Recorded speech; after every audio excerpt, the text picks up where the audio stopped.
The country called Tanzania is in very serious trouble. Towards the end of last month, the country's main opposition leader, Freeman Mbowe, who is the chairman of the Chadema party, was jailed. That is like jailing Raila Odinga before the handshake. There are very many Tanzanians who are shocked and appalled and very angry at the dictatorial, tyrannical government of John Pombe Magufuli and his policies. Now, why was Mbowe jailed? Well, his bail was revoked. And when your bail is revoked, because bail is what keeps you out of jail, you just end up back in jail. Mbowe was of course jailed with Esther Matiko, or rather they had their bail revoked and were jailed together with this other MP, Chadema MP. Her name is Esther Matiko. They failed to show up in court for a hearing of their case. Now I had somebody who has no idea and no interest about what is going on in Tanzania saying the following: if somebody jumps bail, they're in contempt of court. Therefore, what do you expect the court to do? And what do I have to say about that? Yes, that is true.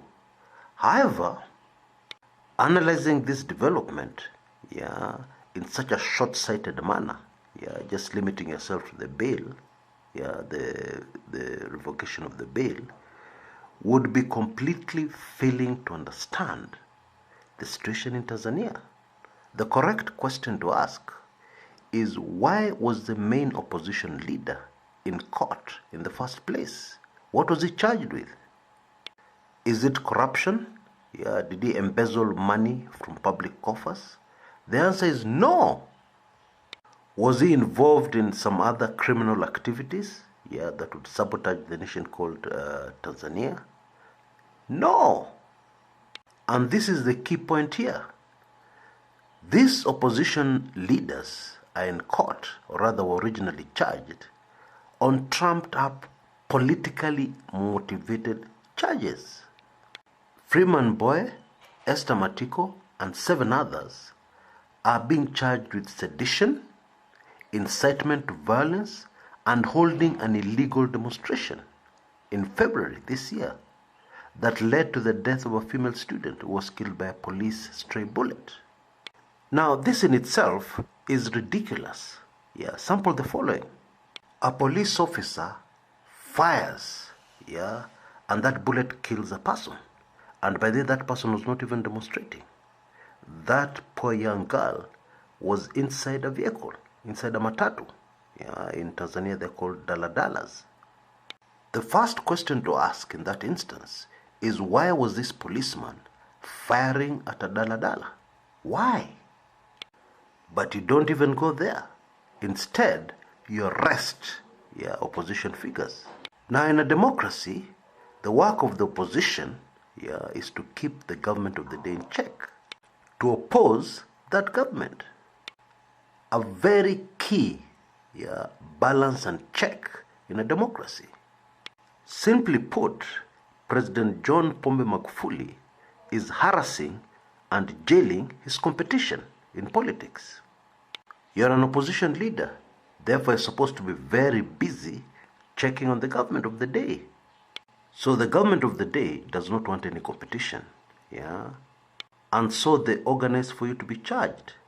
Now, being charged, even if you're released on bail, keeps you very busy, coming back for court appearances all the time. And obviously, you cannot be in 2 places at the same time. Therefore, it greatly hinders your ability to do your work, your constitutional duty to check on the government of the day. Even a charge like illegal demonstration is ridiculous, because as an opposition leader, how can you hold an illegal demonstration? How? How can you be charged with incitement? The naked truth is that actually you're charging opposition leaders for doing their work. That's exactly what they're supposed to do. In fact, if you didn't know, currently in Tanzania, opposition politicians are not allowed to hold public rallies. You know, I wonder sometimes, why doesn't John Pombe Magufuli just declare that Tanzania is a dictatorship? Why doesn't he just say that Tanzania is back to a one-party rule? One-party tyrannical dictatorial rule? Because it's very clear that the Dar es Salaam despot does not want any opposition to his government. So why keep on pretending that you're a democracy? Why? But actually, the story does not end there. What Chadema are saying is that this jailing of their leader is synchronized to draw attention of the public away from what the government is really up to. Something much more damaging than simply jailing an opposition leader. A law is